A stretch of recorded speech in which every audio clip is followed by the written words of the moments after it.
নমস্কার, মমতাজ কিচেনে আপনাদের সবাইকে স্বাগত জানাই। আমি আবার একটি নতুন রেসিপি নিয়ে চলে এসেছি। তার জন্য পুরো ভিডিওটি দেখার অনুরোধ রইল। আমি এখানে 3টি আম নিয়েছি।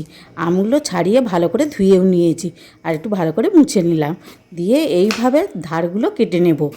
এখন আমি লম্বা লম্বা পিস করে কেটে নেব। আমি এখানে লম্বা লম্বা পিস করে কাটছি, আপনারা যে কোনো সাইজের কাটতে পারেন। এইভাবে পুরো আমগুলি আমি কেটে নেব। এইভাবে কেটে আমের যে এত সুন্দর রেসিপি হয়, না দেখলে ভাবতেই পারবেন না। এইভাবে সব আমার আমগুলি সব কাটা হয়ে গেছে। এখন আমি দেখুন এইভাবে সব আমগুলো আমি কেটে নিয়েছি।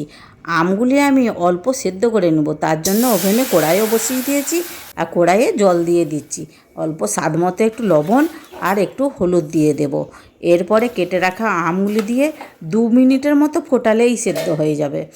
এরপরে দেখুন আমগুলি সেদ্ধও হয়ে গেছে। খুব বেশি সেদ্ধ করা চলবে না, হালকা করে সেদ্ধ করতে হবে। আম সেদ্ধ হয়ে গেছে, একটা ছাঁকনিতে ছেঁকে নেব। আবার আমি কড়াই বসিয়ে দিয়েছি, 1 বাটি চিনি আর হাফ বাটি জল দেব আর 2টি এলাচ দেব। ভালো করে রসটা তৈরি করে নেব। এখন আমার রসটা অনেকটাই হয়ে এসেছে। এখন রসের মধ্যে 1 চামচের মতো ভিনিগার দিয়ে দেব আর অল্প চিলি ফ্লেক্স দেব। এরপরে দেখুন রসটা কত সুন্দর হয়েছে। এর মধ্যে সেদ্ধ করা আমগুলো দিয়ে দেব। আমগুলো দিয়ে বেশি নাড়াচাড়া চলবে না। এখন আমগুলো 2 মিনিট ফুটিয়ে নিলেই হবে। দেখুন কত সুন্দর হয়েছে, আর চিলি ফ্লেক্স দেওয়ার জন্য রঙটাও কত সুন্দর লাগছে। আপনারাও এইভাবে একবার মোরব্বা বানিয়ে খেয়ে দেখবেন, খেতে সত্যি অসাধারণ লাগে। এখন আমি একটি ছান্তা নিয়ে ছেঁকে নেব। একটা ট্রের মধ্যে রেখে দিচ্ছি। ওই আমগুলো যে আমি ছেঁকে নিচ্ছি, ছাঁকার পরে যে বাকি রসটা থাকবে, ওই রসটাও কিন্তু আমি ফেলবো না। ওর মধ্যেও আমি গোটা কত আম দিয়ে আবার পুরো সেদ্ধ করে নেব। সেদ্ধ করে ওইটাও কিন্তু খেতে খুব সুন্দর লাগে। সব আমগুলি এখন আমি ছেঁকে তুলে নিয়েছি। এখন ট্রের মধ্যে ভালো করে মিলে নেব। মিলে নিয়ে রোদে দেব। আমার মতো করে একবার হলেও বাড়িতে বানাবেন।